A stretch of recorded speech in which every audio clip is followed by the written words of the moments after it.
right. The Dirty Sports Podcast, early morning, episode 720. We are live in 5, 4, 3. Welcome to the Dirty Sports Podcast. I am your host, Andy Ruther, coming to you live from Cincinnati, Ohio, with my co-host from New York City, Joey No Chill Pray Now. Good morning, Andrew. Had to the catch super early morning Dirty Sports. Yeah. I'm not a morning person. I didn't catch your what? What didn't I catch? I was about to say California. Oh, you almost caught you almost slipped up? Yeah, I caught myself that you're in New York. I am. New York City, New York. Here we are. We out here. You did live comedy last night in New York. How was it? I did. It was great to be back in a comedy club inside. It was great to see the good folks at the stand. Always been super supportive of my career. Love those folks there. It was fun. It was a lightly attended show, but like that's what they want, So super spread out in the room.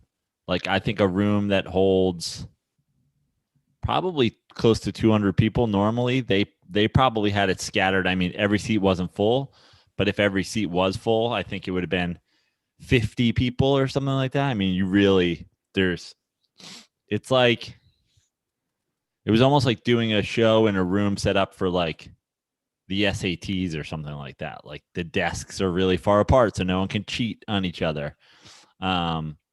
It was weird, but it was great. By the way, they don't set the desks that far apart. During the SATs? I took the SAT a couple years ago, remember? And you cheated? No, I didn't cheat because I got like a 930 right. or something. So I wish I cheated. But that was the best example I could come up with. Yeah. It was a very well scattered room. And but it was fun. It was great to be in a comedy club again. I wonder how long they're going to do that. Well, here it's weird in New York. So I got here and the first night, got in late, like landed at 10 o'clock. By the time I get into the city, it's like probably 11:15. And I was like, well, the good news is, unlike when I get to so many towns over the years for comedy, you get into, you got to do comedy somewhere and you get into X town, USA at 11:15. Your options are Domino's or kill yourself. So I was like, let's go. We can go out to a bar. We'll get a burger. New York is on its own, schedule these days, 11 p.m. bar curfews. And I was just dumbfounded. It felt so un-New York. It's like for things to be open, but then to not be open. But see, that's another dumb, stupid law or stupid rule. Yeah. I understand the reasoning behind all the rules we have had through this whole thing. I don't, but not all of them make sense. But I understand the reasoning. The reasoning being like, oh, you can, go to bars and hey, let's do this when we get there. Let's social distance. Let's keep our masks on until we eat. And the thought, again, this is the reasoning, is like, well, if it's after 11, people more likely to get drunk, to be drunk, to get a little loosey-goosey with the rules and et cetera. So I guess, I mean, that would be my point. Like, if you're going to stay open, I don't know. It's just at a certain point, we're going to have to relinquish control because there's a huge control issue, right? With a lot of these protocols. And I'm not against most of them, but at a certain point, we borderline on just absurdity, I should say, I think, on some of this. It's too early for me to have this conversation. I don't even know why I'm attempting to have it. We decided to do the Dirty Sports at 8 a.m. because I'm trying to get to the Mets game today.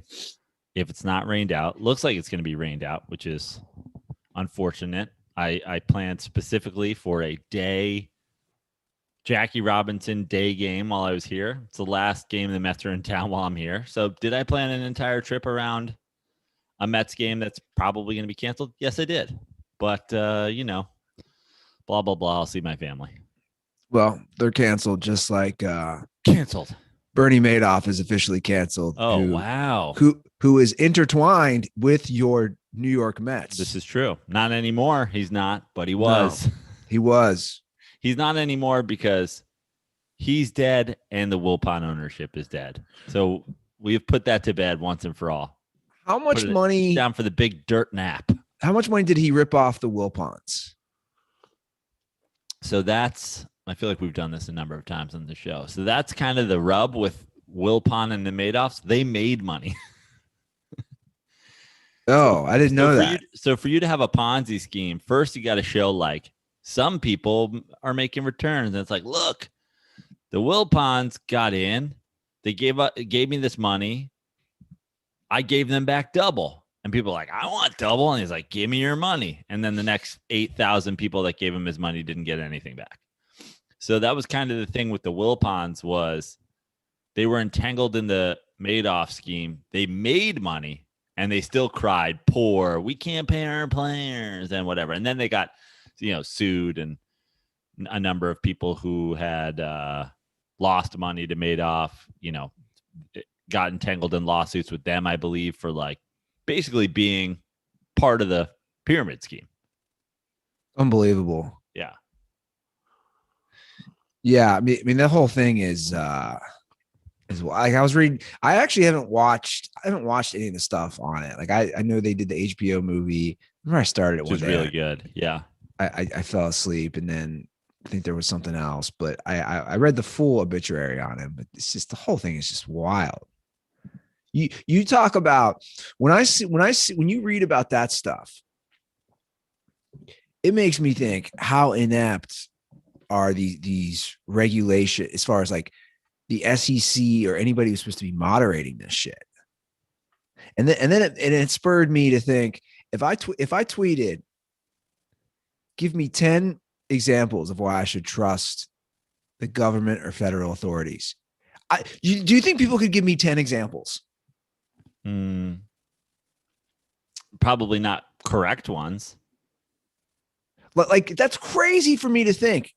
Like you should. I mean, now that you're down checking things out, you should watch the movie, the HBO movie, because there's actually a really great scene with his son and the SEC, where they're like up his ass.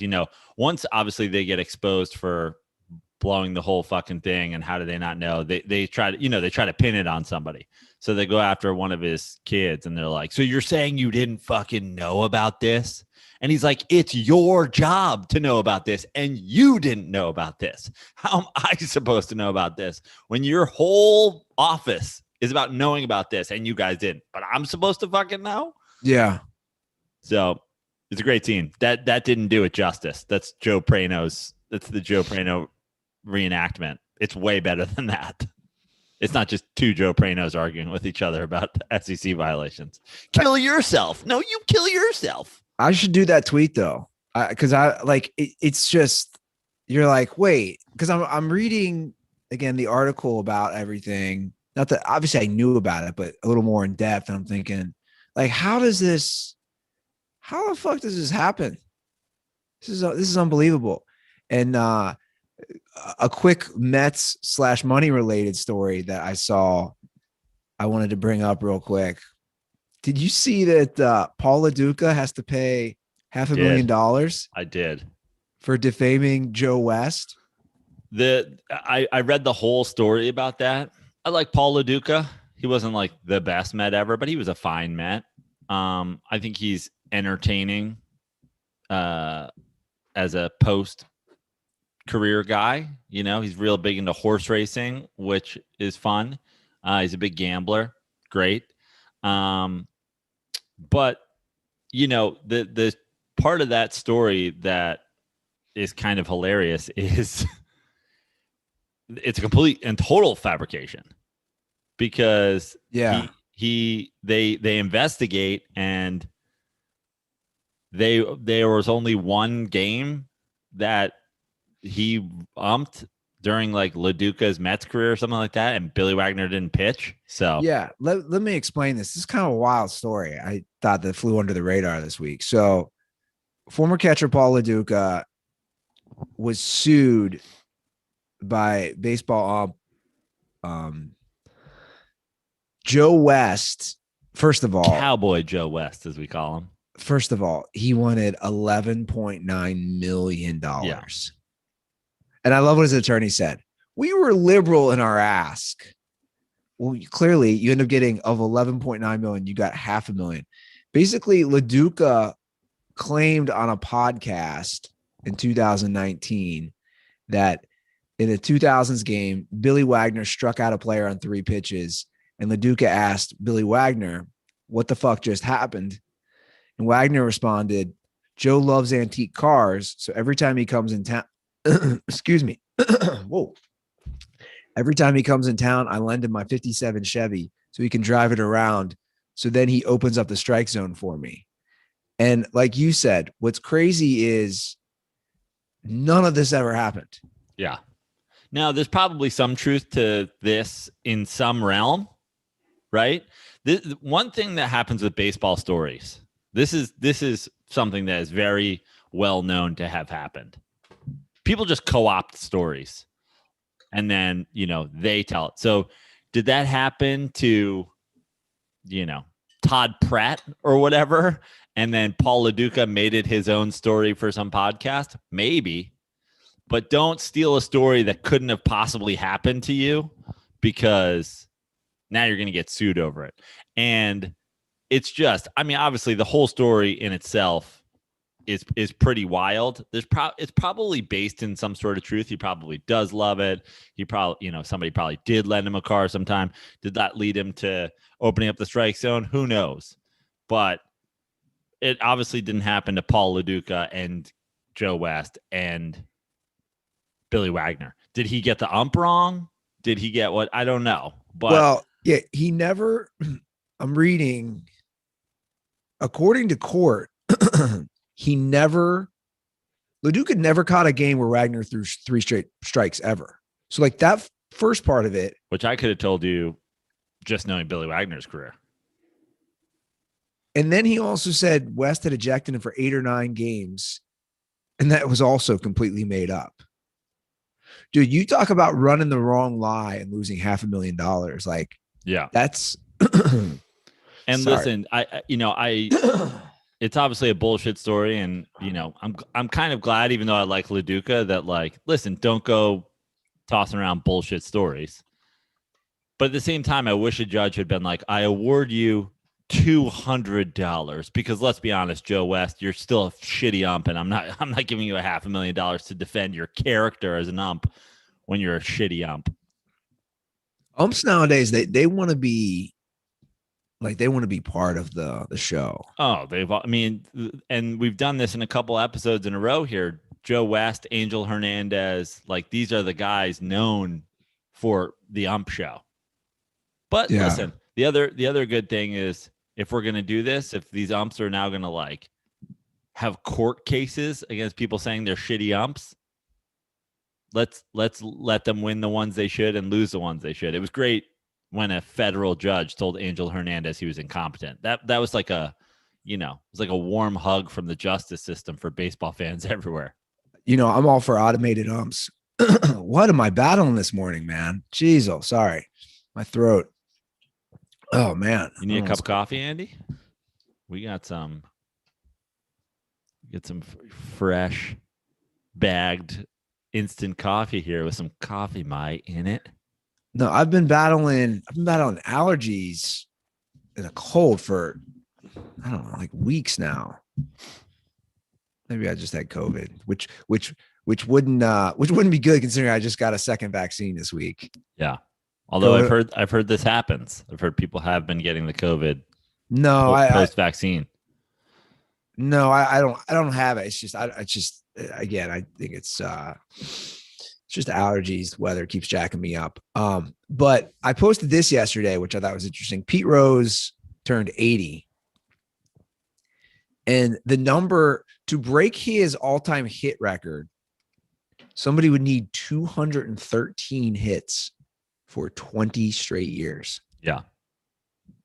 Which obviously makes it a very tough to break record, specifically because that would be how it has to be done these days. Sure. You would need somebody to have 200 hits for 20 years because no one's going to get the 30-year. How long did Pete Rose play? Pete Rose was like 26, 27 years. Yeah. No one's getting that these days.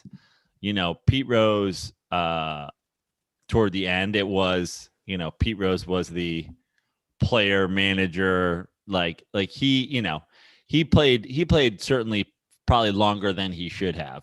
And these days, baseball, all sports, no one just keeps guys around for like the fan favorite, the player coach. So it would have to be a player to do something crazy like that. Is it an unbreakable record? Probably not, but it's also probably not getting broken. Or 250 hits for 17 straight seasons. That's not going to happen. I would argue it is an unbreakable record. There's just, of all the records in sports, I don't think this one will ever be broken. The thing that would make it like maybe breakable a little bit is I'm not saying it's going to be broken, but I'm saying in terms of like the list of records that won't ever get broken, like it's not whatever Walter Johnson's wins thing is now, which would be again with how long pitchers get to pitch and Tommy John and all that, like whatever. But I would say your best chance if somebody were to break this record would be to have some kid who does, the Bryce Harper thing, but on steroids. Some, Dominican kid who's 15, who's just a man-child and a great hitter, comes into the league, you know what I mean, and starts playing super young. Like, I mean, you look at an Ichiro. Ichiro is probably the best chance that there ever was, but he didn't come to the big leagues until he was 27 or whatever it is. Yeah. So you would need essentially an Ichiro, but you need them to be 15 and get to the big leagues at 17. Well, here's some stats that said it all. Like if you look at guys with 200 plus hits in a season, it just doesn't happen anymore. Yeah. Or it's rare is what I'm saying. It's just the 200 hits is how rare it is. So I don't know, like looking at that, it just to me is such a wild stat. And then I went on a deep dive. So him and Ichiro have the most, no surprise there, have the most 200 hit seasons, which are 10. Yeah. That was the guy. But think about that. We're talking about 200 hit seasons. We're talking about 20 plus, where the two top only did it half that, 10. Right. So therefore, there is just no way. I'm telling you what the way is, but I agree with you. It's highly unlikely, but essentially you'd need a guy we saw recently. You'd need the Ichiro, but you need him to come to the big leagues early and not late, but then still get to stick around because Ichiro got to play into his 40s. You need a guy who comes in and starts getting 150 hits at 17, 18 years old, gets to play till he's 40. They got to bring back the player coach. I love how they used to do that in sports. They did that in baseball, basketball. They never did that in football. Yeah. Can you imagine the player coach for football? Like in the shoulder pads. That's what I'm saying. They did do it. It was Peyton Manning, but other guys got a couple $1 million to stand there while he did it. Gary Kubiak got a chip. Yeah. Think about that. I feel like that's one of the most forgotten parts of the entire Peyton Manning / Broncos winning it. Gary Kubiak who was kind of always floundering, in my opinion, in the playoff. He was for the Texans, got a Super Bowl because of Peyton Manning. Actually, it was mostly because of that defense that year. Yeah. But that's totally crazy to me. And speaking of retired guys, we gotta talk a little Julian Edelman. Yeah. What are you? Why are you going so hard at the guy when he retires, Prano? I wasn't going hard at him at all. It was out there prior to me. I just went on Twitter one day. Julian Edelman retires, and I'm like, okay, Julian Edelman retired. Like, also at first I was like, oh, he's not really retired. He's going to do this is his move to the Bucs, right? Sure. And then I open up Twitter, and we have, as I've called him, white Jeremy Maclin, sitting on a director's chair in the middle of Foxborough with the Matrix camera doing a circle around him while he gives an I Have a Dream retirement speech. And then the entire fucking Twitterverse saying, here's the thing, just asking the question, is Julian Edelman a Hall of Famer? And I was just like, what the fuck is happening here? And is Wes Welker just furious about it? Is Danny Amendola like what? They were like, why didn't I get a parade? Well, there's a lot to break down. I was obviously looking at your Twitter, and then I saw you and had an exchange, you and Matty G. Because Matty is the face of a lot of those guys, which is like triggered Pat's fanboys. It's like, dude, it's okay. Like Julian Edelman was great, no doubt about it. But like, this is what they do, and this is what discredits all the other stuff. It's like, oh, you guys want to do the Tom Brady's a GOAT thing, the Gronk is a GOAT thing, the Belichick is a GOAT. So you had all the, like, now I'm starting to wonder, did you guys not win enough Super Bowls if every position and member of your coaching staff was the GOAT, but you only won that many? Julian Edelman's a Hall of Famer. He's 156 on the fucking yardage list. Yeah, he's not a Hall of Famer, but I think for he's me, not even close to a Hall of Famer. He shouldn't even get he shouldn't, like, if somebody gives him a single vote, they should have their credentials removed and they should be executed. Well, here's what's interesting about his career.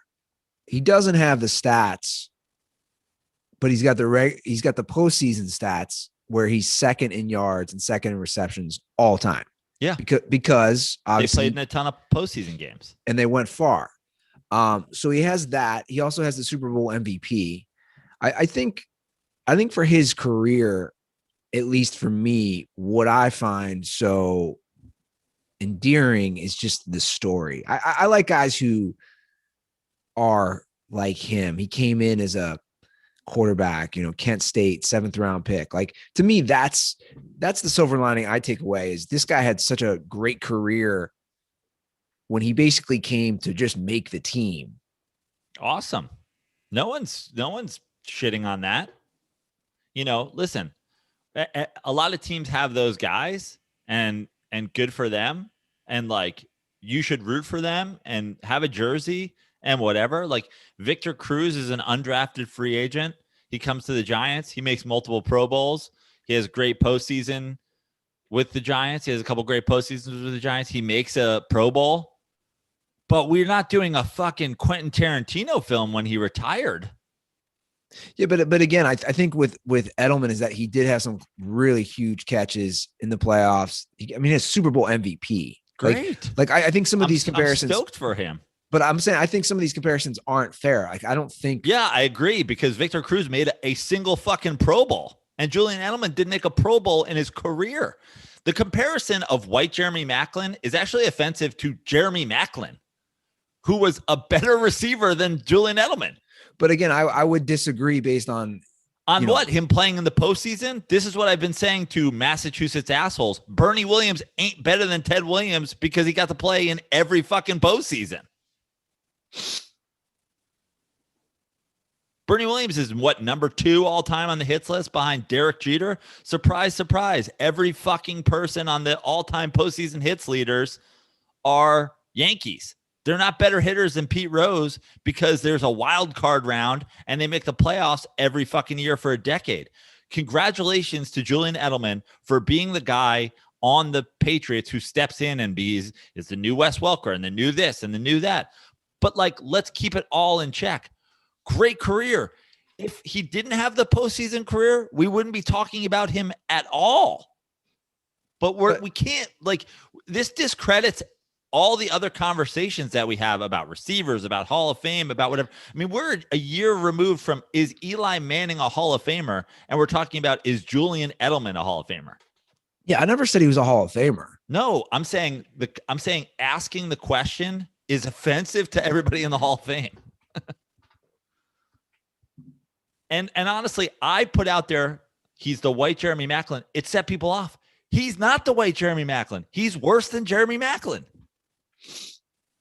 I wouldn't say that. I would You'd be wrong. Jeremy Maclin has more yards and more touchdowns in less time in the NFL. Facts only. But I also think, Edelman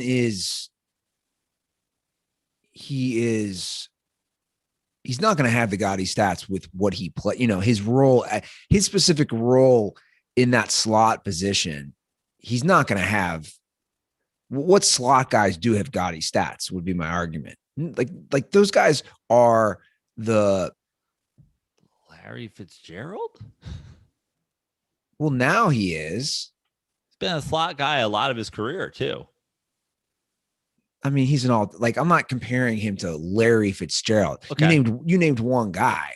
I mean, there's guys out there. Listen, my point is we're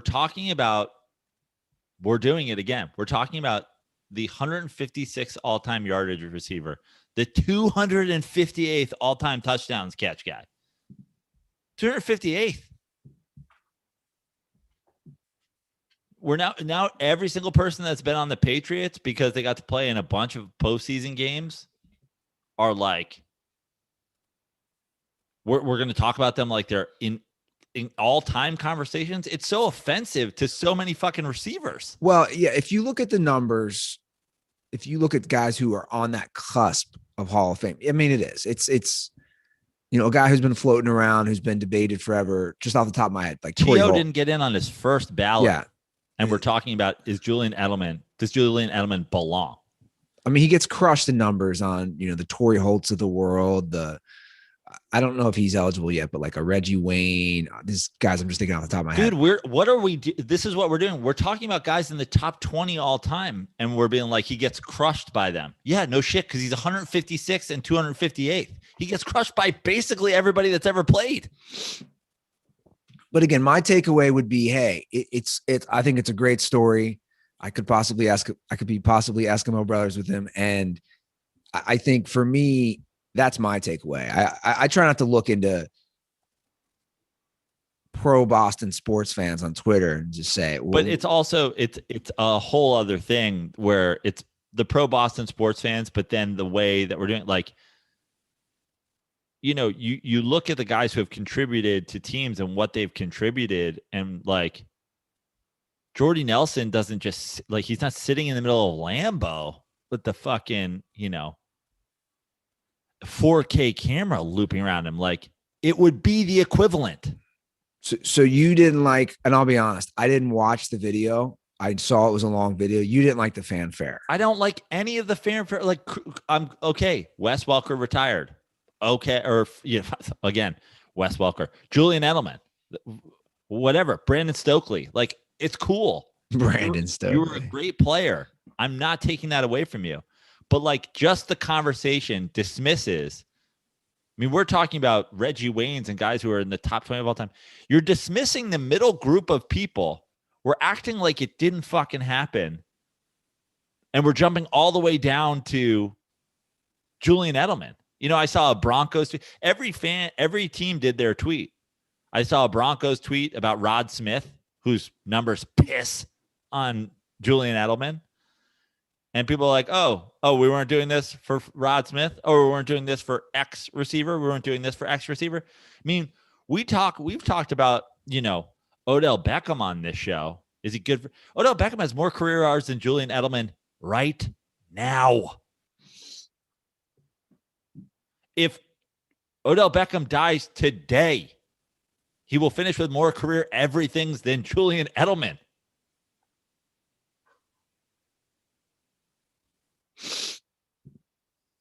Yeah, but I mean, like, look, I get what you're saying. But I think that's the age we live in, right? With social media. Like someone when I was looking into a lot of these guys, a guy that I found interesting, maybe, and he was Heinz Ward a slot guy? Yeah. And like, I mean, listen, guys move around a ton, but like, I but think but, that I but, think but the that's an conversation about slot is also just: are we talking about possession receiver, or are we talking about big play receiver, as but that's opposed to another. slot as an outside guy? My point is Heinz Ward was an interesting one who, in my opinion, has gotten lost in the mix, and he's another one who also crushes Edelman's numbers And and has a Super Bowl MVP.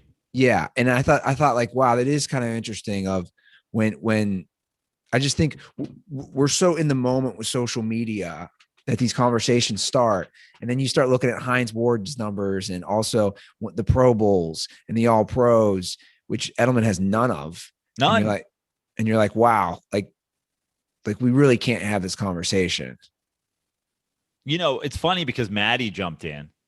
You know, I remember Maddie coming to me years ago because I told the story about how I didn't fucking get any playing time on my basketball team. And then when I got in, he was like, "You were basically the fucking special needs kid who got in at the end of the game and blah, blah, blah. You guys just did that. You just had a fucking show. Like, he was a seventh rounder and he used to play quarterback. Let's give him perks for being the 156th best receiver of all time because he did it while being short. Oh, he's a special needs kid that they do the fucking video for on SportsCenter. They all let him stand around and get a fucking touchdown.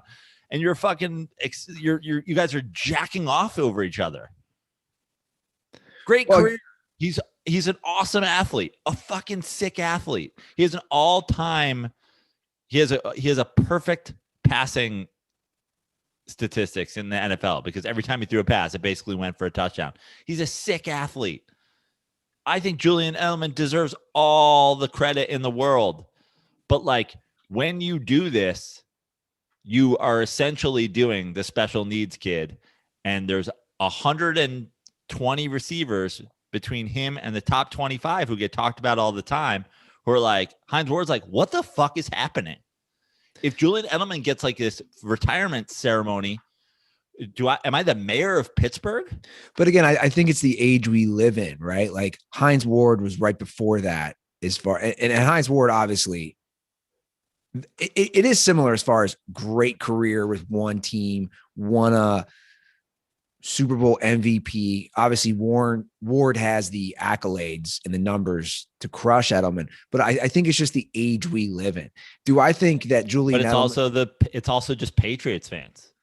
Patriots fans are all over the place. That's why I said Patriots fans are a special kind of fucking dumb, where every single person that's ever retired is the GOAT at their position.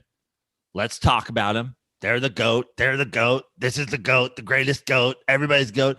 It's almost like you had a whole bunch of fucking great role players and a great coach, and none of them were the fucking GOAT. Well, I think obviously the Patriots they're the definition of team. Yeah. But the video, Julian Edelman doing a video like that is just playing into it. It's all playing into it. This is what we're doing is playing into it. It sickens me. Great career. Good. He retired. He retired too early. That sucks. Let's be like, let's put together a Twitter highlight reel of it, put it up, put fucking the song from Boondock Saints over it or whatever. And, have ourselves a real good fucking Massachusetts jack-off fest. But like, when the national media is talking about him as a Hall of Famer, just as a question, when we're sitting him down in Foxborough and fucking putting the Matrix camera on him, I'm like, like free Heinz Ward, like justice for Heinz, and also justice for literally 100 other receivers. Yeah. Justice for fucking, Amani Toomer. Justice for fucking Brandon Marshall.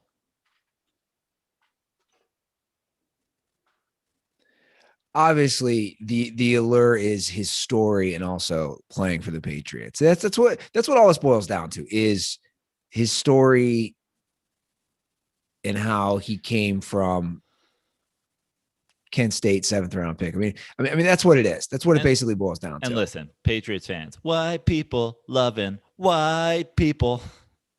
I don't remember this for fucking Troy Brown. But you get why white people love him, right? I get why Patriots white people love him. But same even reason fucking, even somebody Larry like Bird is literally their Jesus, and Bill Russell, they were like, yeah, he was here too. No, but I mean, like, even people like me are like, hey, that guy, like, I'm a short white dude. Obviously, I didn't have any athletic ability. I mean, we're talking about the guy who was a Super Bowl MVP, but I think people see that and they're like, that's cool. Right? Cool. Do it for Steve Smith.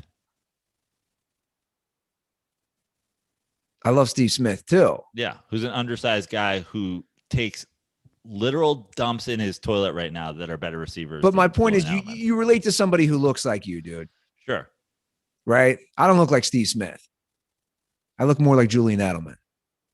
So I think that's where that allure comes from for people, as far as like the white wide receiver.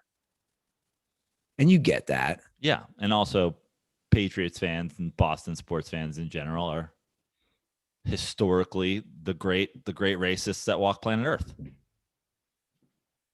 But to me, that's kind of, no, but that doesn't play, like, that has nothing to do. To me, it's just about, again, if you have a fan base that is going to see themselves in a player, that's what it boils down to for Julian Edelman.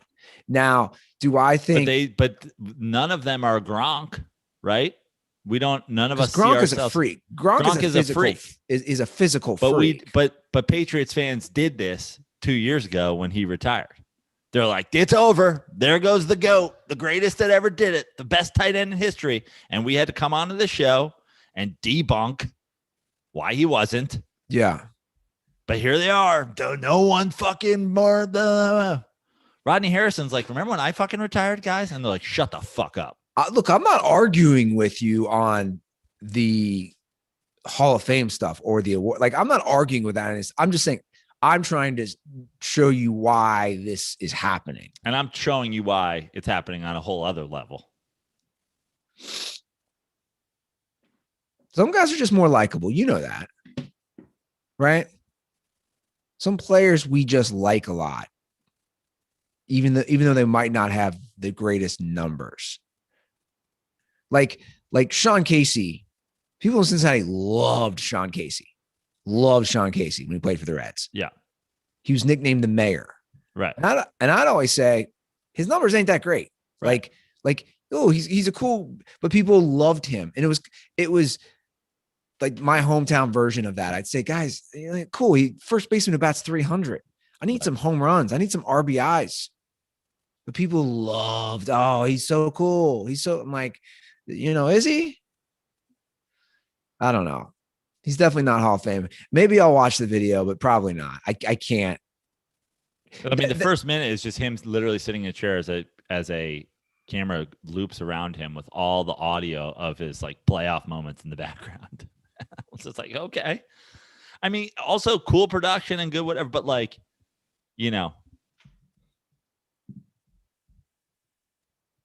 justice for TJ Hushmanzada. Oh, there's the Cincinnati favorite. Yeah. See, I can pull guys from here. Justice for Flipper Anderson.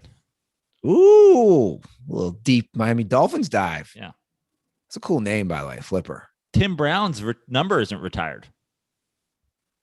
Why? Is there a beef with the Raiders? They've already retired Julian Edelman's number in fucking Foxborough. Tim Brown, if you let middle school Tim Brown on the Patriots, get better numbers than fucking Julian Edelman. Middle school Tim Brown. Justice for Tim Brown. Big on the justice. Yeah. Justice for the guys that are like, glossed over historically while the world discusses Julian Edelman's career accomplishments. Well, dude, I mean, look at, again, we live in such a time with social media and PR, and if you have the right people behind you. Well, I think this should be, I think we present the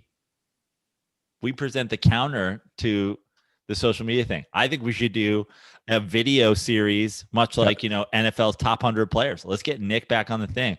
Just a video series where we talk about the 150 better receivers than Julian Edelman in depth. Each week we talk about a new receiver. That's a lot of work. Highlights. This can be a co-project with the NFL. This week in receivers better than Julian Edelman, we profile TJ Houshmandzadeh. Now you got me thinking about former Bengals. Like, is Carl Pickens up there? I don't know. Is he? You know who's right? You know whose numbers are right there? You know who's in the fucking Julian Edelman, literally like the wheelhouse area, right in his fucking statistical area? This week in receivers who deserve more credit than Julian Edelman, we've got born a hermaphrodite, goes on to great success in the booth, Cris Collinsworth. We're going to take a look at Cris Collinsworth's career. And he had Pro Bowls. Yeah. They're pretty similar, huh? You looked that up? Yeah. He's literally right there. He's like 159th on the all-time receiving list or whatever it is. And he played in an era where they didn't fucking throw the ball as much. I don't like the dig up front. Justice for Cris Collinsworth. I don't like the dig up front on Cris, by the way. I didn't do any. I didn't do any dig in there. What dig did I do? Yeah, you did. It's all right. I don't know what you're talking about, but okay. Lay off Cris. Oh, but okay. Well, that's a whole other DSPN investigates. Or we'll dig up his birth certificate. We don't have to go that far. I live close to him. I know. Get there. You know nurses, don't you? Don't you have like families in the medical fields? I don't. ESPN investigates. We had somebody break into Cincinnati General. Cincinnati General. That's unbelievable. Would you rather have? Let me ask you this: would you rather have Drew Brees or Cris Collinsworth? What, in the booth? Because that's what they're moving towards. Is it between the two of those? Those are the Yes. things. I mean, I'm not a big Cris Collinsworth fan, but like, fuck Drew Brees.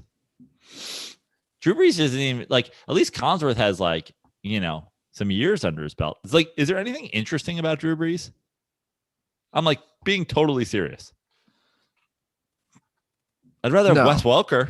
I'd rather have Julian Edelman. Like, give me those guys. Yeah, I don't know. I'm not a fan either as far as personality wise. I just don't think. And who knows? Maybe we could be wrong. We've never seen him in the booth. Right. Maybe he could be good.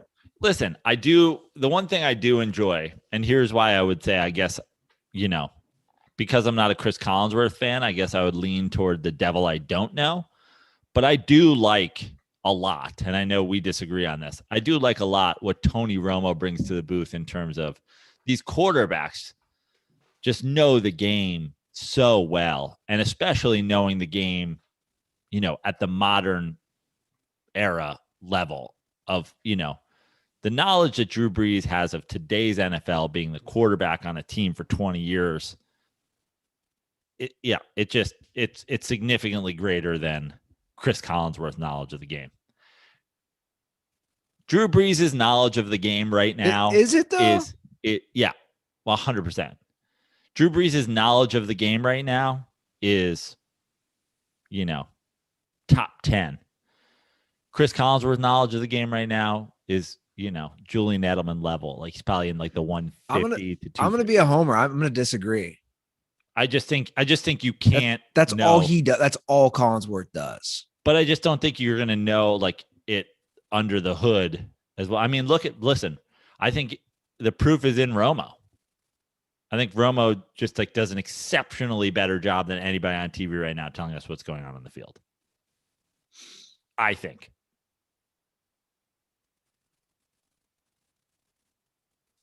Yeah, but I don't know. Like to me, it's a lot of it's about being likable. Andy, I watch a lot of sports with music on, so I get it. But yeah, exactly. So what are we talking about here? Well, first of all, you asked me my opinion, so that's what we're talking about here. And second of all, I don't watch the game with music on when fucking Romo's doing it because it gives me nuggets that I think are valid. I watch a lot of the game with music on when our boy Chris Collinsworth's on because I'm like, I don't need it. How dare you? One thing I know you don't do. I'm sorry. Listen, here's what we need to do. Chris Collinsworth, let's temper the Chris Collinsworth broadcaster love and pump up the Chris Collinsworth receiver love. If we're doing the Julian Edelman thing, it's time to respect one of the greatest of all times and bring back the discussion, is Chris Collinsworth a Hall of Famer? Then Chris Collinsworth equals Julian Edelman. Oh yeah. I'm going to do a deep dive on that. Now, Prano, when you're watching these games, listening to music, I also assume you always have a cold Miller Lite sitting next to you during every sports event, every NFL game that you're watching. You know I do, Andy. And you know that my dream today, I'm not a God-fearing man, if you will, but I got on my hands and knees today before I did this episode, and I said, Lord, please let me be able to get out to Citi Field today and hold myself a crisp, cold Miller Lite as I watch the Mets celebrate Jackie Robinson today. I was like, just let me do it. I just want it. It's what I want. I flew here for it. I flew here to hold a Miller Lite in Citi Field today. That is why I bought tickets to New York. So what this whole thing is about, me and a Miller at the ballpark. And honestly, I think that's what, once April 1st arrives, until the World Series champion is crowned, if you're a good American baseball fan, that should be what is driving your day to day. Finding yourself in a ballpark with a Miller Lite. Well, funny you bring this up. I was text messaging with my former roommate, friend of the show, Guy on Couch. GOC. About visiting Milwaukee, the birthplace, the home of Miller Lite, and catching a Reds Brewers game. Well, I hope that you are able to accomplish that. And I hope GOC, I hope that you clip this portion of the show and send it to GOC and let GOC know that I would like to visit there with him in late September when the Mets. Do I know offhand when the Mets are going to be in Milwaukee? Yes, I do. Yes, I do. I know when they're going to be everywhere this year. They're going to be in Milwaukee. I believe it's in the September 21st range. And I, too, would like to go on a pilgrimage with GOC to the land, to the birthplace of the greatest Pilsner of all time, the original light beer. That's right, guys. Miller Lite has been a light. You and GOC. Miller Lite has been a light beer with great taste since 1975. It's an easy choice. So next time you're getting beers with friends, make it Miller time. Luckily, you can pick up some Miller Lite pretty much anywhere they sell beer, or go to MillerLite.com/dirty sports to find delivery options near you. It's Miller time. Celebrate responsibly. Miller Brewing Company, Milwaukee, Wisconsin, 96 calories and 3.2 carbs per 12 ounces. Okay. And you'll be in Los Angeles next week. I know, it's crazy. You'll be staying in my guest room, aka my podcast office, and you will be sleeping to the gentle hum of a Miller Lite refrigerator. Are you excited? I mean, Miller Lite is literally going to put you to sleep every night.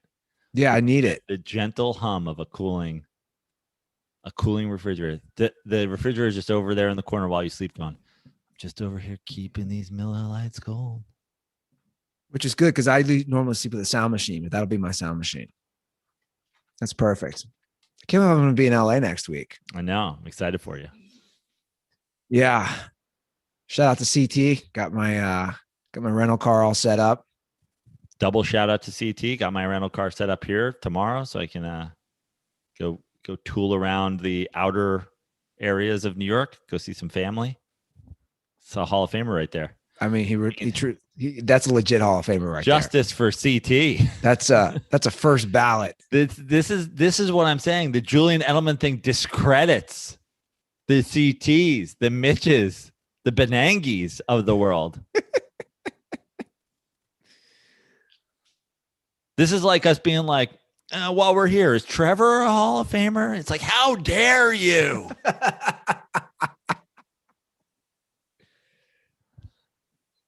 Oh, Trevor. Wonder what he's doing these days. I came across some spring training photos and I laughed. Yeah. Remember when he turned into the mouse from Dumbo? When he got drunk and the hiccups? Yeah. Called it 20s cartoon drunk. Good times. Good times. It was a good time. Great memories. Does it make him a Hall of Famer? Well, let's talk about somebody who is going to be a Hall of Famer. Let's do it. Kevin Durant. Durant's going to be a Hall of Famer. I just don't know. At this point, he was going back and forth with Shannon Sharp. I'm going to say it right now on air.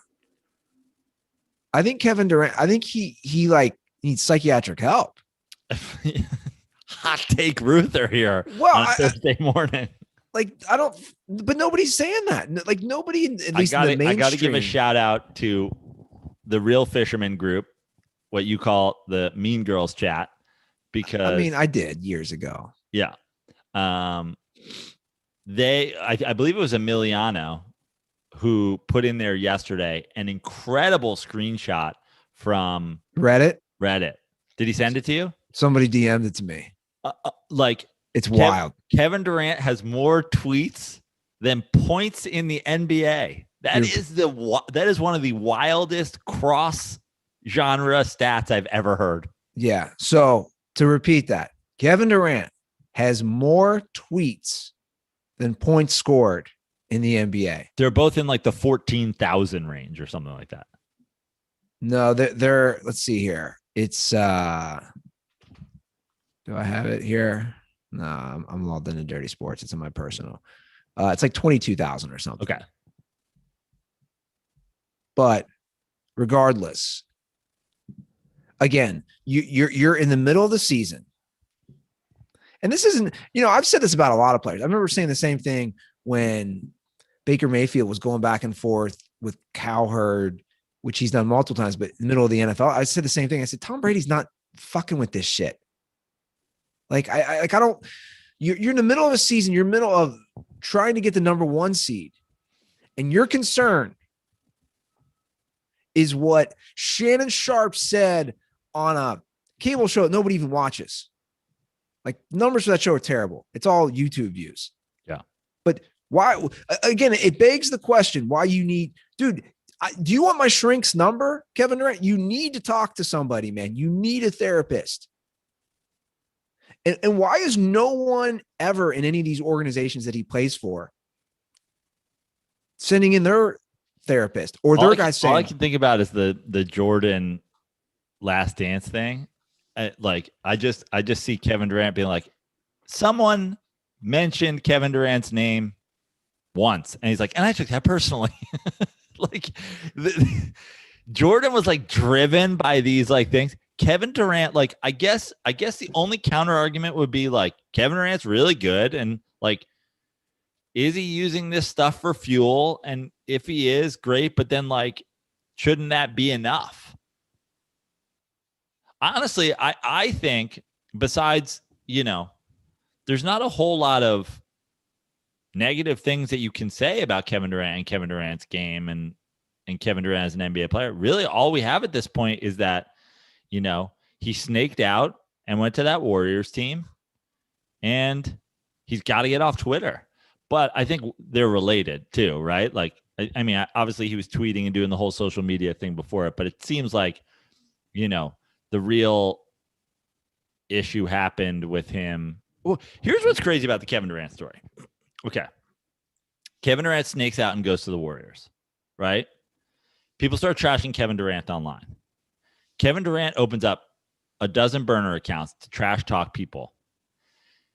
Kevin Durant gets exposed as being on the internet via burner accounts, talking shit to people in defense of himself. Instead of getting off of social media, he's like, fuck it, I'll just do it from my account then. You're like, dude, no, that wasn't what we were saying. We weren't saying the burners were the issue.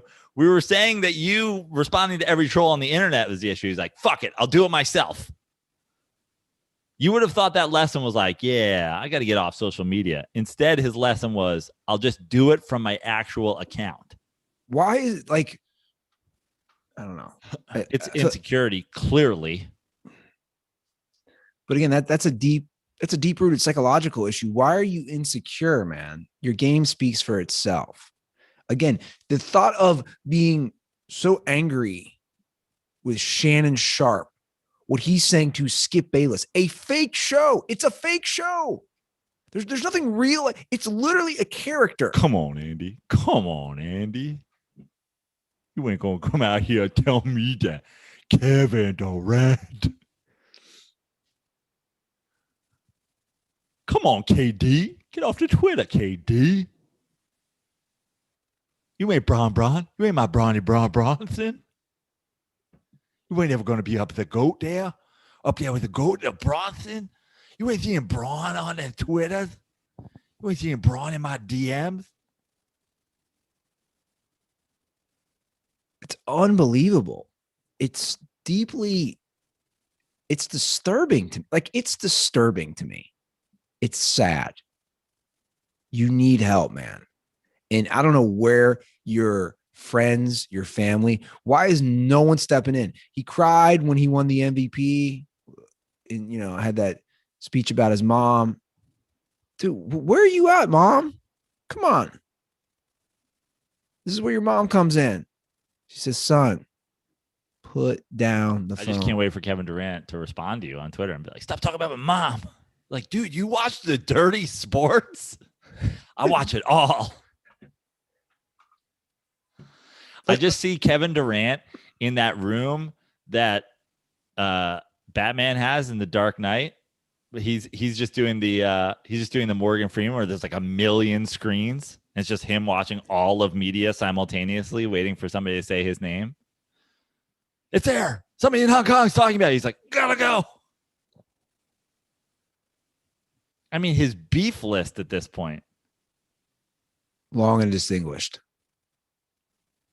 Like my Johnson. I'll let you have that, Andy. Thank you. I appreciate that.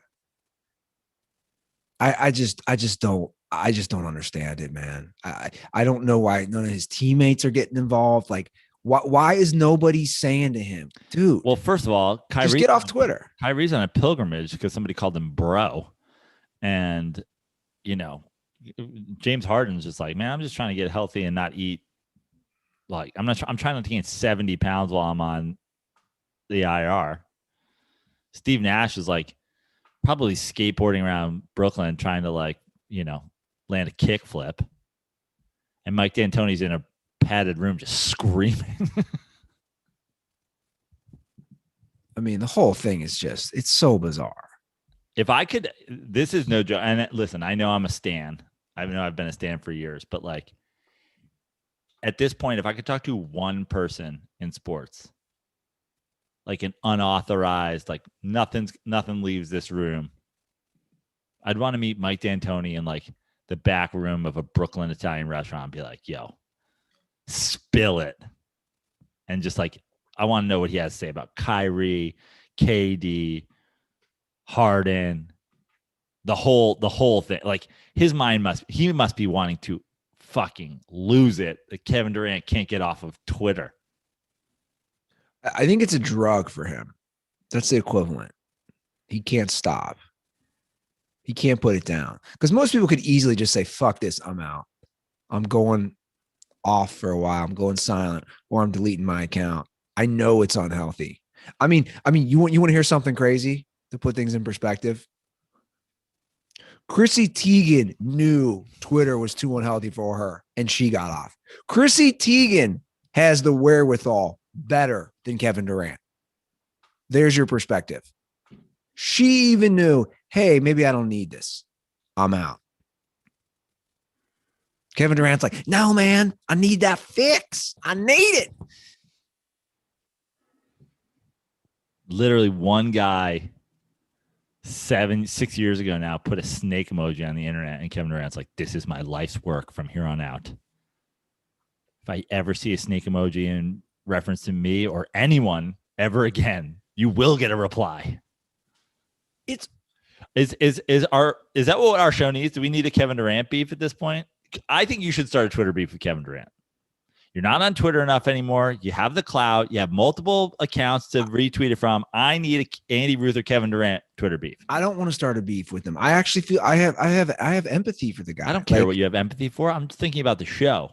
Okay. We need views. We need listens. Andy Ruther, Kevin Durant, Twitter beef. Let's go. Maybe that could be the part of your beef, is like telling him to get off the internet until he finally responds. Like, don't tell me what to do. Like, where are your people? I just don't get it, man. He obviously doesn't listen to them. Obviously, somebody, like, he has an agent who said, stop this. And he's been like, fuck you, bro. 100%. I don't know a single person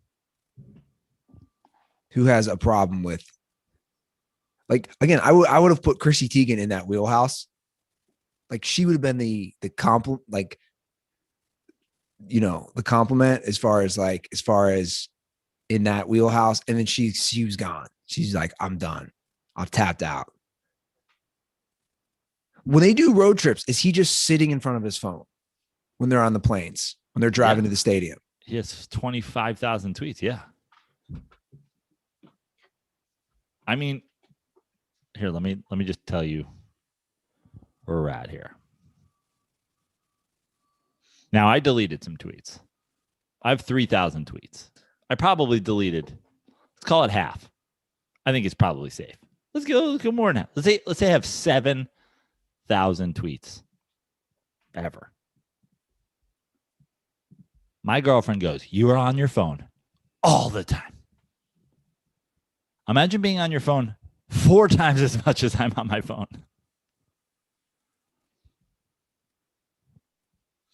It's crazy. It's absolutely bonkers. And the phones are just so bad for all of us. Is there any player in NBA history better than Kevin Durant with more tweets? There can't be. Not even close. Not even close. I mean, the next we got to find the next best player with as many tweets as Kevin Durant. I don't even know who that would be because he's so goddamn good. That's why this whole thing is so. It's almost like a whole study needs to be done on him because of how good he is as a player. Man, how many DSPN documentaries can we have? We've already got Justice for the wide receiver series. Now we have to do an in-depth breakdown of Kevin Durant's social media addiction. Again, it's a drug addiction. I mean, clearly. Just put down the phone, man. They're one game out of first. You'll be happier. They're one game out of first. Kevin Durant's back. You know, I now root against them. Obviously, I'm a Knicks fan, so I root against Brooklyn. But, like, I mean, I don't remember if you remember, but I even said, like, I was like, is it okay if I kind of low-key root for Brooklyn? Because I like their coaching staff. I like their style. I like Harden. I like the game of Kevin Durant. But at this point now, in addition to just, not wanting to see the other New York team do well, I'm rooting against him because I want to see the meltdown. Yeah. Like I'm waiting for him to storm into, a First Take. I'm waiting for him to like come down the stairs of Walt's house into the basement and be like, "Oh, you talking about me?" And he's like, "Holy shit, Kevin Durant's in my basement." He just goes full Jay and Silent Bob at the end of Jay and Silent Bob Strikes Back. "Hello, are you at Andy Ruther on Twitter?" "Yeah. Did you say Kevin Durant sucks all the dicks?" He won't, because that's not his personality. Right. He's a quiet dude. He's a low-key dude. Well, he did try to fight Michael Rappaport. But he didn't. Again, that was all just right. DMs. Well, for the record, Kevin Durant, we've talked about you a lot. I'm in New York. I'm at 6th Avenue and 32nd Street. So pull up. Pull up. Kevin, I don't want to even fight with you. I just want to talk to you, buddy. I just want you to pull up just because I want to be like, dude, he did it. He pulled up. I stayed inside, but he pulled up. I just want to I don't know. He needs to be fixed. He really does. That is our latest in Kevin Durant's Twitter discussion, because I'm sure we're going to be doing this again next week and the week after that and the week after that. Just put down your phone, man. Just do it. Put down your phone unless you're calling our hotline, 310-359-8365, Dirty Sports Hotline. Let's hear from those listeners. Before we do that, I want to make a quick announcement. And Dirtballs, we call you guys the Dirtball fam. The family is very important, Joe. It's very important for us, the Dirtball fam, our own fam. And that brings me to Mother's Day, which is right around the corner, May 9th, less than a month away. Guys, get your mother a good gift. This is something that's important to me. It should be important to you. Get your mother a good gift. And I have a great gift option for you with our friends at Pandora. You should go get your mom a nice necklace, bracelet, maybe get a heart. That'd be a good gift, Joe. I know. A great gift. This is a true story. One of the best gifts I ever got my mom was a heart necklace. And that obviously means a lot more to me now that she's passed. But guys, it's something you'll never forget. It really is. And it's really important, and it's something you'll cherish. And we have a great deal with our friends at Pandora. So thank the mom in your life for always being there with a sparkling gift from Pandora Jewelry. Go to pandora.net/dirty to start shopping or find a store near you. That's pandora.net/dirty. And they have so many great options: charms, rings, earrings, necklaces. I think this is a gift that your mom will love. She'll appreciate forever. So really take advantage of these great options at pandora.net/dirty before Mother's Day, which is May 9th. So you'll thank us. You'll thank us, Dirtballs. We're helping you out.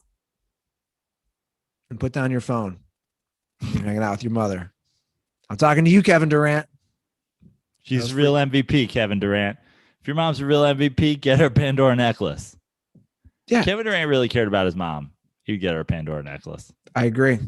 Totally agree, Joe. Okay. The Dirtball fam. Let's see what we got going on. We got a lot of calls today. Great. Can't wait to see where we start. Where do we start? Oh, we'll do this one real quick. He had two calls. One was about our top 5 rappers, which you and I have done a million times. We're not going to redo. I feel like we have done it numerous times, right? We have. Yeah. But Nick Yardley followed up. He's definitely drunk. These are 5 and 5:06 a.m. calls. Love Nick Yardley, though. Our boy down in Amarillo. Of course. Is he still in Amarillo? He is, I think. Yeah. I think he's still. What a fantastic weekend we had down there, huh? Yeah. I'd like to go back. So he had a follow-up call. Yo, it's Charlie again. One more thing. Yo, Ruther, if you could square up with one person, would it be Taylor Swift, and how come? with no repercussions, would you square up with her? Peace. He's unbelievable. He goes, peace. You know, that's a shout out to what he said when we were down there. Remember that? Those two dudes were going to fight in the street, and he goes, square up. Oh, yeah. And we couldn't stop laughing that he said square up. I just like the end. He goes, peace. Would I square up? Would I no repercussions with Taylor Swift? No. I'm not a violent person, man. I'm not trying to punch anybody. You're worried about Taylor Swift redenting you. Taylor Swift. She's like, I'm gonna put you in the ground real swift. Get over here, old demp boy. Going for behind the ear. No, I'm not trying to fight anybody. I mean, do I think she's got issues? Yeah. It's too early in the morning for me to go off on her, but I'm not trying to punch her. I'm not trying to fight anybody. That's not my You'll be happy to know, Andy, I did a Taylor Swift joke in my act last night with my girlfriend in the crowd, and it got close to basically making the show come apart. Like, there was a moment there where it was like, she was the the meme of the lady and the cat screaming at each other. I was her at a table. She was like, oh, I'm like, you're at my show. You're my girlfriend. Relax. Can you share your joke? No, I can't, because I want people to come see it. And it's brand new. Was it inspired by me by any chance? No, it was tagged. It was actually just a tag of another joke, but it was gotcha. You know what? It was low key inspired by the fact that she flipped out over the joke that was made about her. It's like in the same vein of that, but specifically to, be like, oh, this kind of thing bothers you. Let's do it a lot. Do you know who should date? Kevin Durant. Yes. Yeah, 100%. We got a match made in heaven. Kevin Durant, Taylor Swift. All right, Brandon, this call's for you. Oh boy, here we go. What's going on, Dirty Sports? It's Stolzy from Cincinnati.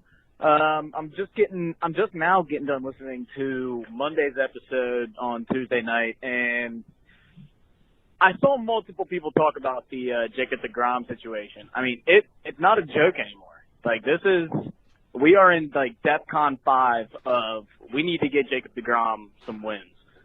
And I can't help but think that if it was anybody but Prano's team, Prano would be screaming free Jacob deGrom from the rooftops. And as a Cincinnati fan who thinks Luis Castillo is pretty overrated because anybody who needs to be in warm weather to throw a fucking changeup, I just don't think you're that good at that point. So I'm willing to start the campaign of free Jacob deGrom because holy shit, that guy needs some help. He literally, is he the best pitcher we've seen in our generation? I mean, I'm 26, so is he the best pitcher I've seen in my lifetime? Let me know what you guys think. Stay dirty, boys. Well, first of all, I'm on the free Jacob deGrom campaign. I tweeted free Jacob deGrom the other day. He's on my team. And I actually think that it's going to make me a more passionate free Jacob deGrom if this keeps happening to him, because the Mets, it's wild. But listen, here's my hope right now. The Mets have been playing inspired baseball since they last let down Jacob deGrom. Jacob deGrom is supposed to pitch today, the day Jackie Robinson game that I'm supposed to go to. I'm looking outside, it looks like it's rainy, but hopefully it's not canceled. They have been playing inspired baseball since the last time they let down Jacob deGrom. I'm hoping that this new era of Mets, that they're like, we're nipping this in the bud to start the year. We're not doing this to Jake. But on the other hand, I am already on the free Jacob deGrom campaign because the Mets are playing pretty good. Jacob deGrom's playing great. Jacob deGrom's incredible. The thought of Jacob deGrom in a not Mets uniform makes me as sad as I've been about anything in a long time. But at the same time, we don't win games when Jacob deGrom pitches. Like, it's kind of awful at this point. Like, it's doubly painful because not only do you get to watch your guy be awesome, you also know your team's going to lose every single time. I almost want Jacob deGrom to be freed for Jacob deGrom and for the Mets, because for some reason the Mets bats are incompetent when Jacob deGrom pitches. I feel like they just put so much pressure on themselves to score for Jacob deGrom that they can't do it. Like, I almost need Jacob deGrom to be freed for like just a trading deadline. Like, trade him at the deadline and then like reacquire him next year. Be like, you don't know what you got till it's gone. I'm on the free. Go to my Twitter. I'm on the free Jacob deGrom campaign. Now, the discussion of pitcher in our lifetime is interesting. Now, for you and I, it's different. We're older. Yeah. For you and I, it's different for sure. We're definitely older. I mean, Greg Maddux is going to be hard to top in my lifetime so far, especially for the length of time he did it and how well he did it. But Kershaw's been insane. Kershaw's the pitcher of this generation. But where do you put Randy Johnson? Randy Johnson's up there for sure in my lifetime, but he's not Maddux level consistency and dominance, but he's up there, especially being a guy who Randy Johnson is the first pitcher I can recall that started being used the way that they use a modern ace, where you're going like, we're going to rush our way to him in the playoffs. We're going to use him out of the bullpen in the playoffs. Like, every time we can give Randy Johnson the ball, we're going to give him the ball. He was insane. He was incredible. He's definitely up there as one of the great pitchers of my lifetime. Speaking of this current modern sort of era, like the guys that are up there, Verlander, Kershaw, you definitely have the Scherzers, but like, I think at this point, deGrom's, in my opinion, almost past the Scherzers at this point. I think Kershaw's been doing it so long. He's the same age as deGrom. That's the crazy part about Kershaw. They're basically the same age, but deGrom is getting significantly better as we go along. And Kershaw's been pitching a long time and is, starting to show signs of wear, but like deGrom's like all-time greatness is going to be affected by how late he came up. He transitioned out of being a shortstop, how late he like hit the scene. But in terms of a peak, he was dominant last year in a shortened season. He had one bad start that essentially cost him his third straight Cy Young. He's back at it. I mean, if you do 3 and 4 years with a Mickey Mouse season in between that you didn't win it, like, it's going to be tough to argue with that dominance in our sort of modern era. Yeah. So last episode, I was talking about crazy things I think about. We got some calls on this. Correct. On like, the snake coming out of the toilet, or sharks in the pool, or driving off the bridge. So I'm going to play. A lot of people just slid into my DMs and said they were worried about you, by the way. I find that interesting. Like, what does that mean? I mean, the repetitive sentiment was like how you kind of went blank and then started thinking about driving off a bridge. Like, is Andy okay? Do we need do we need to start sending like gift baskets to Cincinnati, tell him he's loved? And I feel I know I'm loved. By the way, those thoughts have always, well, there's a term for it, right? I'm gonna play that. I'm gonna play the first one, which identifies the term for it. Hey guys, it's Matt. You're Anderson, Ohio dirtball. Brucer, I'm calling just to say I appreciate your honesty on how sometimes you think about driving your car off a bridge. I think those are called intrusive thoughts, but it's okay. You're not alone. I also have intrusive thoughts, but they're not always about hurting myself. I guess they're about hurting others sometimes. Driving down the road and you see a family, maybe a baby in a stroller. Sometimes I just think, like, what if I just veered off the curb, up into the curb and ran them over? kept driving. But they're just intrusive thoughts, so it never actually happens, so it's okay. And wanted to give a shout out to Prano. You helped me get into golf, so I appreciate that. Big shout out. Thank you. Stay dirty. By the way, he's real local. That's right where I live, Anderson's. Yeah. I've messaged with him on Twitter or on Instagram, I think, about getting into golf and being in Cincinnati. I was like, sounds like you and Ruther need to hit the links. Yeah. So that's the term, because I saw that on Reddit and on YouTube. Intrusive thoughts. Mm-hmm. And for the record, it doesn't mean. Did you ever just hear that Bill Burr bit on this? Mm-mm. That he did probably, I don't know, it might have been 10 years ago in a special. I actually saw him work it out for the first time it's funny, when I moved to LA, I think this is right.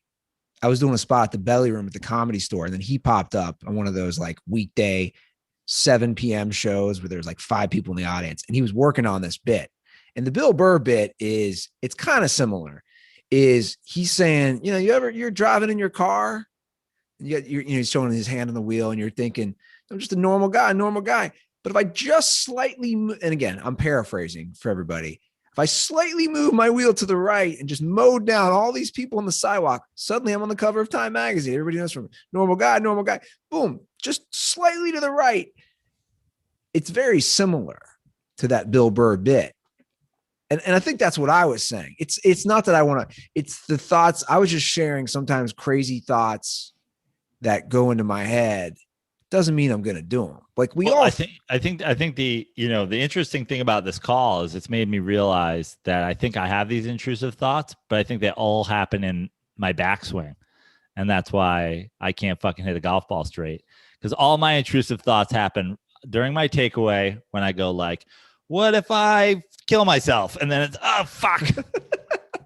Fucking shanked it again. Get a good hip turn to really turn away. Keep that leg straight. And have you thought about ODing? Oh, fuck. I mean, the mind can go places. I think that's the only thing I'm trying to say is like the mind can go crazy. Again, there's a difference on acting on it. And that's why I'm going to have to pull that up and watch that this week, that Bill Burr bit, as far as it's what Matt's talking about, as far as like mowing. He's the same thing, mowing down the sidewalk. Now, he was very specific about a baby in a stroller. Look, we're all a little crazy. It's just you can't act on it. Here's another one. Speaking of my weird thoughts. Hi guys. I don't have the fear of a snake coming out of the toilet while I'm pooping and going into my butt, but I have had the fear for a very long time of a spider going up from under the lid, the toilet lid, going into my butt and laying eggs. And eventually I just poop out a big herd of spiders, and it's just this awful nightmare. Yeah, that is my longtime fear. Stay dirty.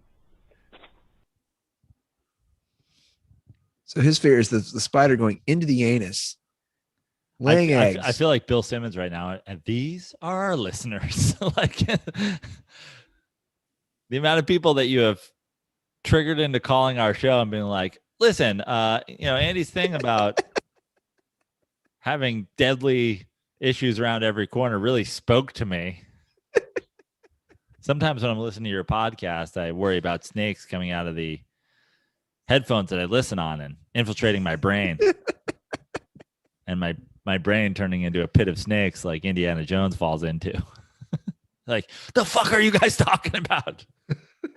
Spiders pooping up your butt, going up your butt as you poop and laying eggs? Yeah, I think they would. Is this a John Goodman movie from the 80s? It was a good one. Arachnophobia. That was a good one. Jeff Daniels? I've never watched it because... You never watched it? No, because I fucking hate spiders. Well, it's good, and... I've seen clips. John Goodman's like I've never watched it start to finish. It's a sci-fi, but there's so much comedy with his character. He's the pest control guy. Yeah. Yeah, it's one of those movies that I always saw, like it was on, you know what I mean? You catch it, but Those days are gone, man. What a great golden era of television we lived in when we were young, where like channels, there was a million channels and you just click around. Remember before the guide? It was just a different world before the guide. Yeah. Before the guide, you just had to like look and see what was on. Do you remember the long cable cord with the box and the buttons? No, honestly, when we got cable in my house super late. Okay. Like I want to say I bet you we didn't get cable until 90, like early 90s. Oh, wow. Yeah, you had it late. Yeah. I lived on a dirt road. Yeah, we always had cable. Like it was a giant long cord connected to this box. Like the box was like this big. And there was like you had all these different buttons. Because I got in big trouble when I was like 5 or 6.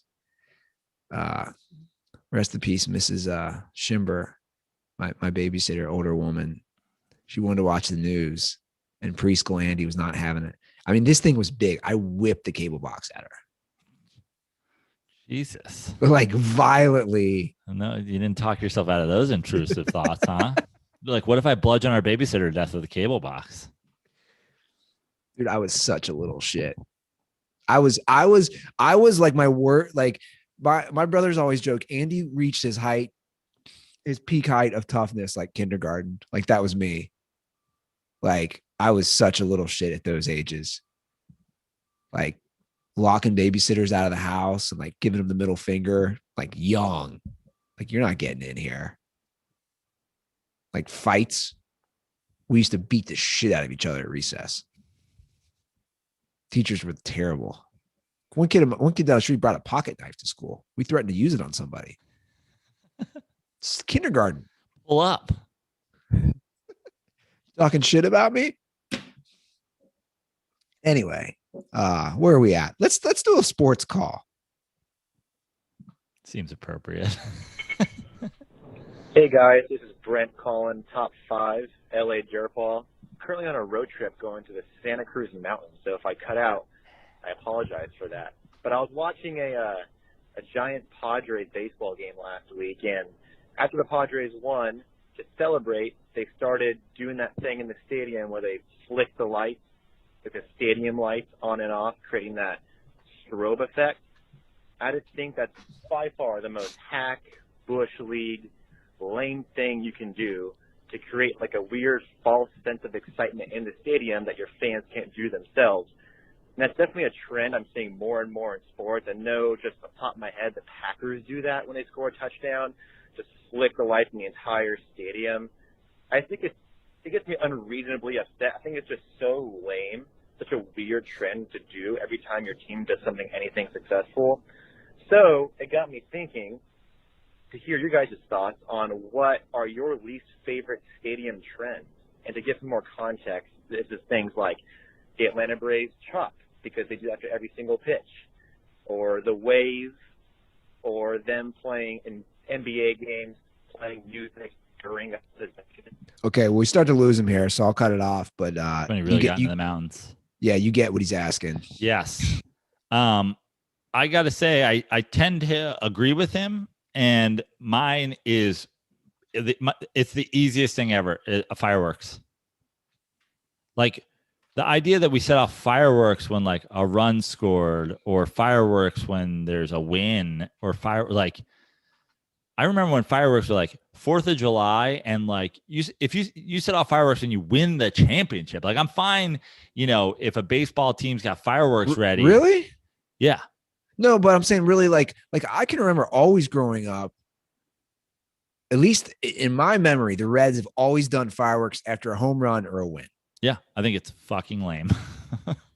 Yeah. That's my number one thing. I think fireworks, I hate fireworks for like minor celebrations. I think set off fireworks when you win the championship. Now listen, I'm a Mets fan. We put up an apple out of a fucking hat after a home run, but I actually think that like having your specific thing that your team does, the Brewer sliding down the slide, the apple, the train, in Houston, whatever. Like I'm into that. Like I'm into like making it your own. I hate fireworks. You know it. why I think they're good? And I'm not a big firework guy in general. I think they're good for the kids. You know what's better for the kids? An apple coming out of a hat. Sure, that's very specific, but I'm saying make like have one of those. Every team have your own. Do your thing, you know? So like the Reds will shoot out. They have like, you know, since the river, they have a riverboat, like the I forget what it's called, small stacks or whatever it is. That'll shoot out like steam. Yeah. See, that's cool. When they hit a home run. But they also do fireworks with it. I don't know. I just think cannon, you know, the cannon in Tampa Bay when they score a touchdown, a similar vibe, but at least they're fucking firing a cannon from a pirate ship. I think the scoring a touchdown or hitting a home run fireworks is my least favorite celebration. And my favorites are like when a team has their home run, like they have a specific thing, but also what I really like, and this, you know, props to the Dodgers. When the Dodgers win and they play I Love LA, it's awesome. Yeah. When the Mets win and they play Back in the New York Groove, it's awesome. When the Yankees win and they play New York, it's awesome. Like I love the idea that like when your baseball team wins, or I think that you know, it should cross sports. I think every city should have their thing. LA has done a great job of taking that kind of across sports. Yeah. But like having like be like drop the song when your team wins, I think is dope. I was surprised when I went to the Reds game last week. They did the kiss count. Wow. And like people were removing their masks. That's how you know we're wrapping up this COVID. Oh, I agree. And it was funny too, because obviously then you show people and they're wearing masks. And I'm also like, you're doing a lot of assumptions here. Like that could be somebody's the elbow pound cam. But yeah, like it was interesting. I like the kiss cam for the record. I've liked that one. That's fun. The wave is lame.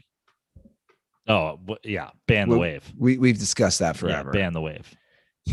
Okay. Speaking of this, Andy, since you said, I don't know what it was about that conversation that made me riot, but I just want you to know your clip of you on Steve Harvey is viral on TikTok. What are you talking about? Somebody tagged me in a post that is a clip from the Steve Harvey show where you make your terrible pickup line, and it's viral on TikTok. Millions have seen it. No, you're not. No, I swear to God.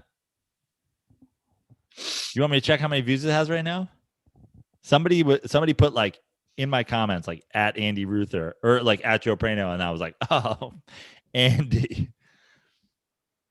Let me see if I can find it. Oh, here it is. Let's go. Let's go to this.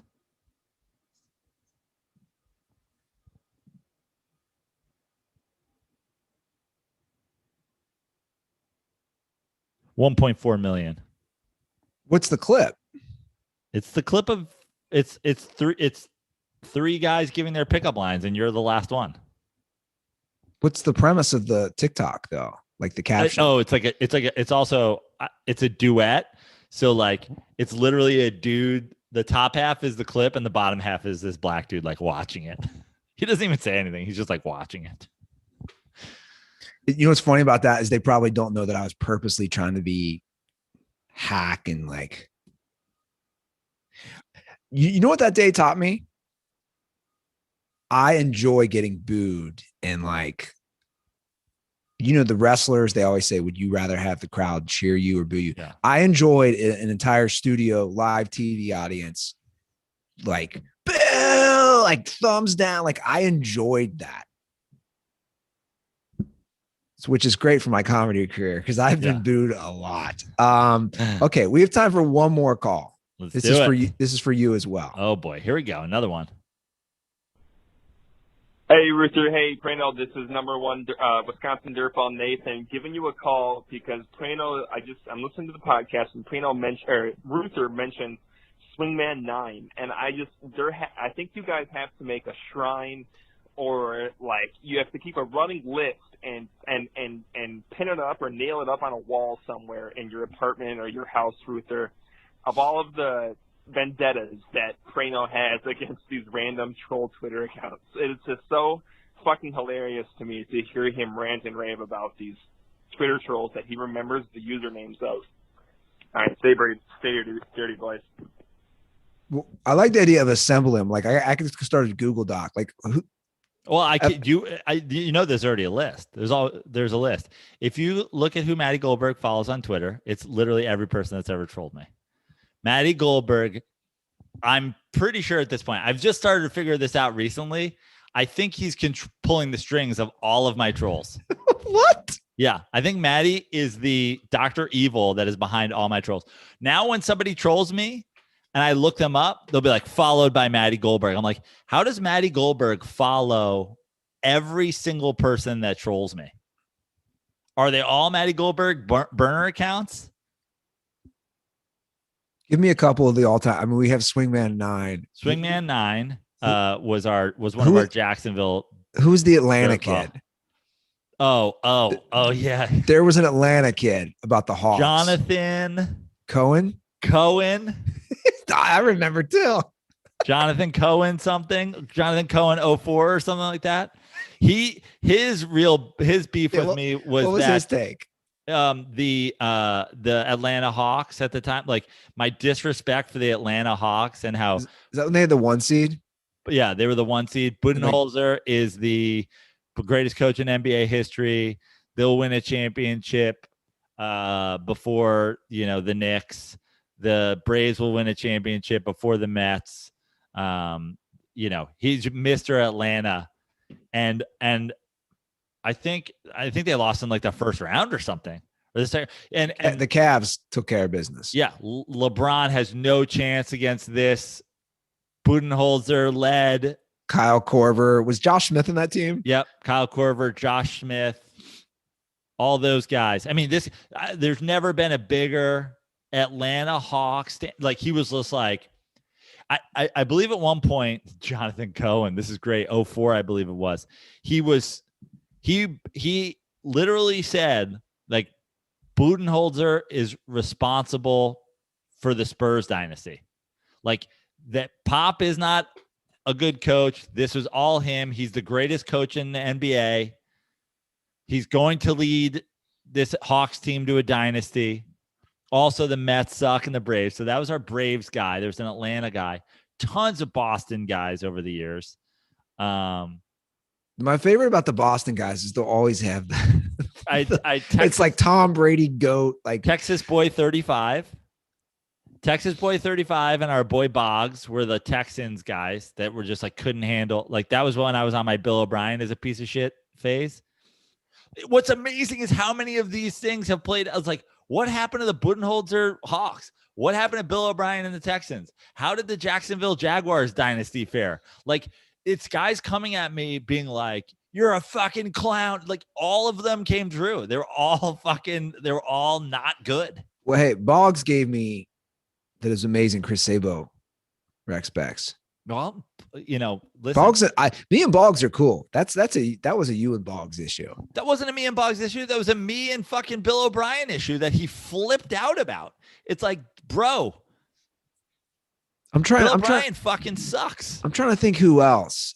Who was the guy who owes Texas Boy 35? Who owes us $1,000? What's the guy who owes us $1,000? Oh, Mac. He wasn't. He never trolled me. He's just a guy who owes us $1,000. Okay, yeah, he didn't troll us. It was just a bet. Yeah. Oh, I mean, listen. Every once in a while, things pop up, and what's funny is Wingman 9 is my favorite. What's funny is like every once in a while, I'm reminded of something. Like, where's our boy Joe DeShow legend?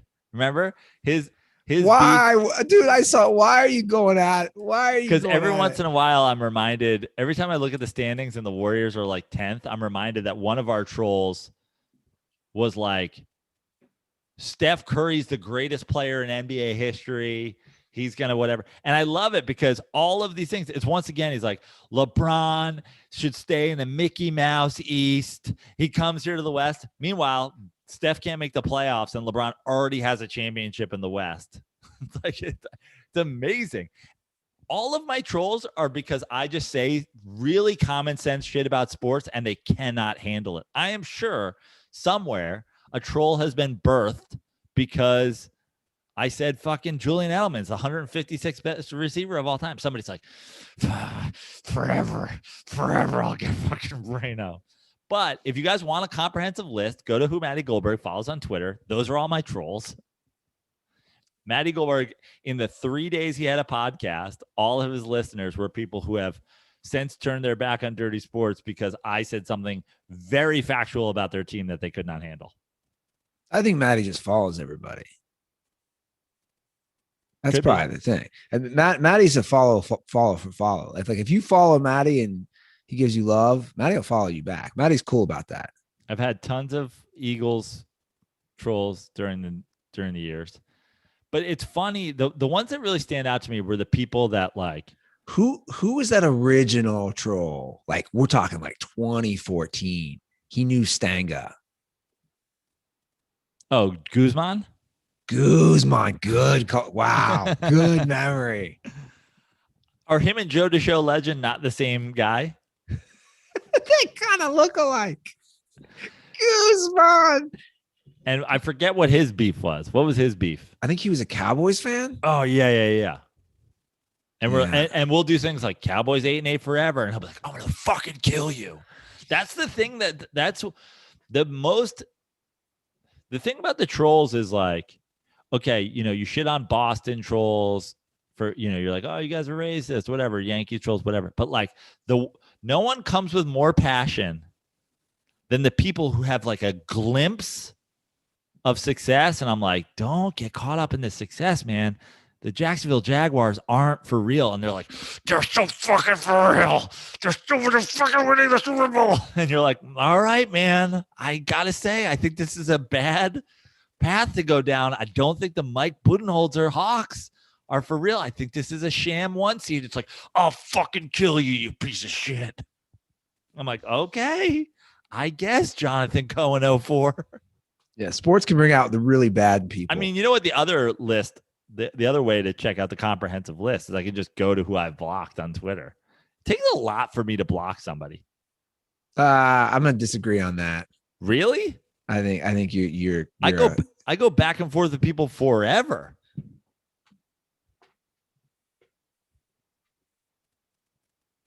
Where's my blocks? Let me see if FY, it's a little past 10. I didn't know you had a heart out from that. It's fine. I've blocked Dustonian like on 40 different accounts at this point.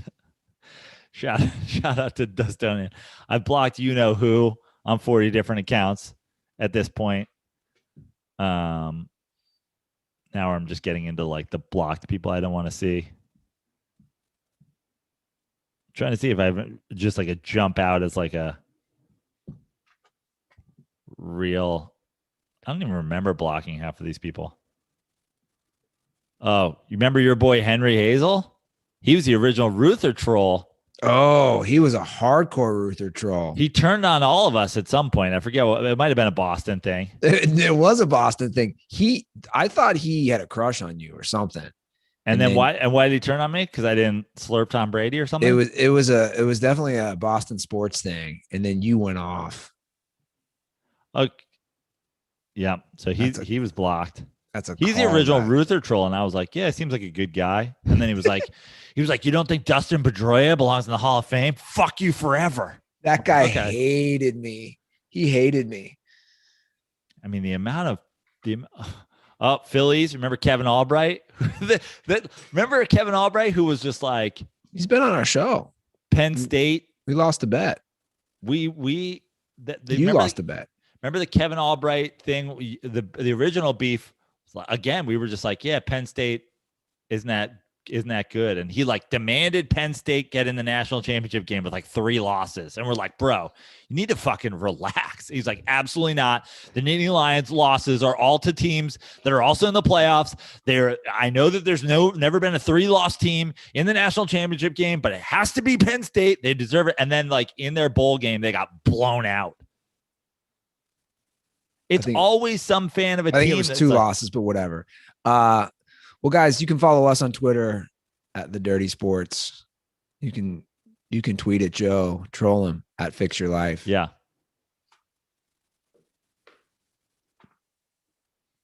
I see our boy Trink Data in there, Boston guy.